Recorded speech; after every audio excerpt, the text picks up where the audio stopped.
She thinks. She thinks, she thinks, she thinks. Her husband killed himself. She thinks her husband killed himself. She thinks. This got me to think. I was thinking how she would not know if her husband was dead or not. This got me to think I should ask the dispatcher what she thinks. Did the woman calling 911 actually say she thinks? The dispatcher immediately replied, affirm. Her reply to me was without thought, I assumed. She simply replied in truth without thinking. This got me thinking more. At that moment, my thoughts told me that the course of my calm and peaceful day would radically change, regardless of what any one of us involved was thinking. Myself, the dispatcher, the wife and her husband. The thought occurred to me there was a great possibility the husband was not thinking anymore. This call voiced out on the police frequency airwaves in the middle of the week, in the middle of the day, in the middle of my work shift, and struck me in the middle of my eyes, while in the middle of a heat wave that kept most people either indoors or in their pools, or each foot in one and the other, if that middle was possible. By this time of my career, I was a well-seasoned law enforcement officer. My instinct told me it was going to be one of those days. I took in the alarming silence as I drove into the quiet, inactive neighborhood about 5 minutes after I received this call. Noticing the piercing azure blue sky, I took in God's beautiful handiwork, just in case the day would get cold, ugly, and dark. It sure did, to say the least. I parked a couple houses away, and as I was getting out of my police car, my mind bounced back to she thinks. I had a lot of other thoughts in my head. I knew I was going to shortly know if her husband was dead or not, and the cause for her to think what she thought and thinks. I approached the house cautiously, my right hand on my holstered gun. I knocked lightly on the front door while standing to the left side. Immediately, I was startled to hear the subtle unlatching of the deadbolt. She who thinks her husband killed himself was already stationed inside the house at the front door, awaiting for the first knock. I saw the twist of the doorknob moving with steady and careful intention. From there, she set the pace. The door opened just barely enough to see an expressionless woman's face at close-up. She spoke only one word. Yes, she questioned with a soft voice while looking directly into my eyes with her emotionless stare. I told her my name and who I was. Her rapid-fire calm response was her telling me she thinks her husband killed himself. She opened her front door wide open when I asked her where her husband was. In the background, I could see a living room area just beyond the doorway with a man's figure seated in a recliner chair near a fireplace at the opposite end of the room. It was too far away from where I was standing to make out the details, but I could see no movement from the man's body. I had a partial, rear side view of the man who seemed to be looking at the unlit fireplace. She told me no one else was inside her home. In perfect timing for the moment, my backup officer was walking towards us from the sidewalk.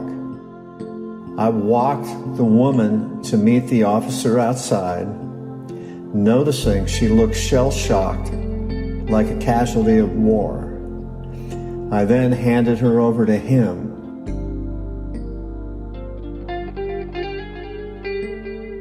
I stood alone at the front doorway, stepped across the threshold, entering the realm of slow-motion hyperspeed, brought on by the immediate adrenaline rush of fear, excitement, curiosity, and the unknown, all combined into one whirlwind of intensified moments in time.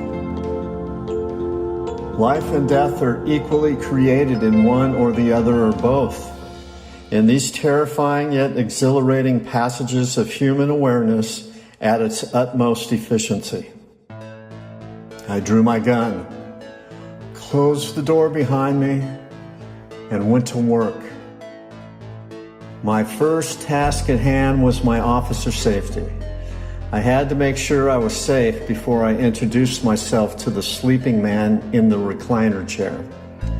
The strong magnetic pull of curiosity to the man made it almost impossible to direct my attention to priorities that, if ignored, could lead to my own violent demise.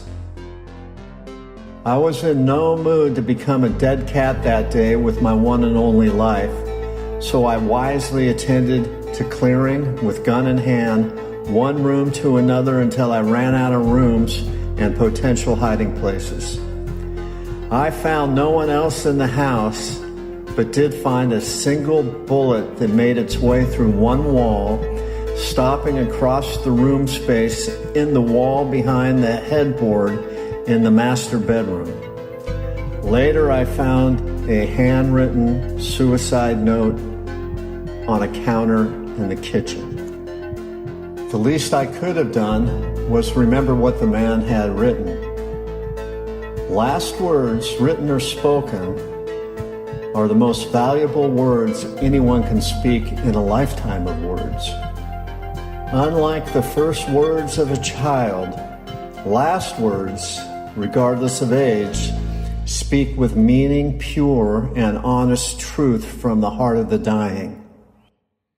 Anything and everything spoken during a lifetime comes down to one or more final words. The best way to honor the dead is to remember these final words created from the lips and hands of the dying. Therein reveals the naked truth of their souls. It is on our own deathbeds where we all come to terms with just how ordinary we really are.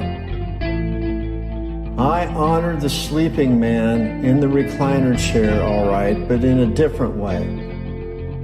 I did so with my own living lips and hands by sharing with him a double-double with cheese and grilled onions from In-N-Out Burger. I did this with 2 other officers. We were all together in the same room with the man in the recliner chair, quenching our hunger pains and the mental pangs of this incident with talking, laughing, and hamburgers. The sleeping man never awoke to join in the soul-numbing fun. However, being a retired on disability California peace officer and under the influence of strong pain medication, this man, I hope, would understand our sordid toast to his life and death. This man thought it would be a good idea to sit in his recliner and literally blow his brains out all over himself, his recliner, the floor, and the wall behind him, while his wife was shopping at the nearby grocery store. When I saw this, I understood why his wife said, "She thinks." She came home to a catastrophic mess of brain matter and a husband who split his head wide open shortly after he wrote the most important words of his life. This suicide by cop made a huge statement. He went out with not only a big bang, but a huge explosion. Now you should know why I do not remember what was written in the man's suicide note to his wife. This is a case where the visual says it all in up-close, personal, and gruesome glory. These are the memories that never go away.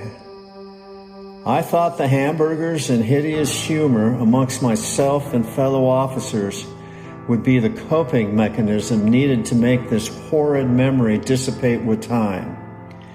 As it turns out, decades later, memories like these unknowingly become embedded so deep they linger in nightly dreams of darkness. I occasionally think about the man's wife. I wonder what her dreams are like and where she is, and especially what she thinks now.